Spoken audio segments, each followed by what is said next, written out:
Seleksi promosi jabatan masih menunggu hasil untuk diusulkan ke Kemendagri RI.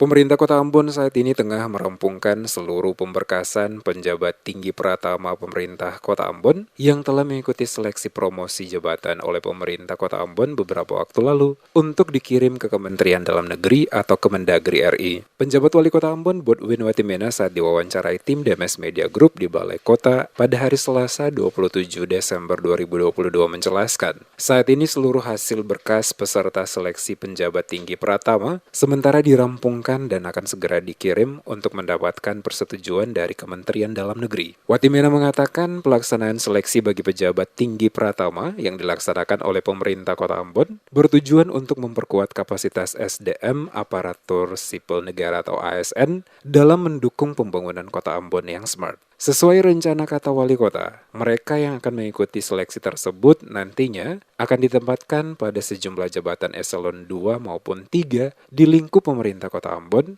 untuk memastikan tugas-tugas pelayanan kepada masyarakat dapat berjalan dengan baik. Ditanya soal waktu pelaksanaan pelantikan jabatan eselon 2 dan 3 di lingkup pemerintah Kota Ambon, Wali Kota menegaskan sampai saat ini belum dipastikan kapan waktunya, karena masih menunggu proses dari pemerintah pusat lewat Kementerian Dalam Negeri.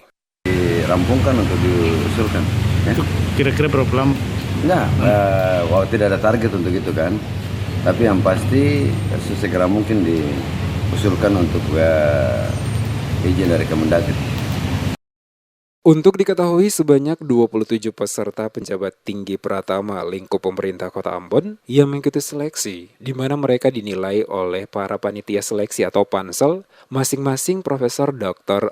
Monirahua, Dr. Abdullah Latwapo, Haja Buah Salama, Dr. Dodi Siwabesi, Dr. Andus Beni Selano MSI, dan Dr. Joni CH Ruhulesin.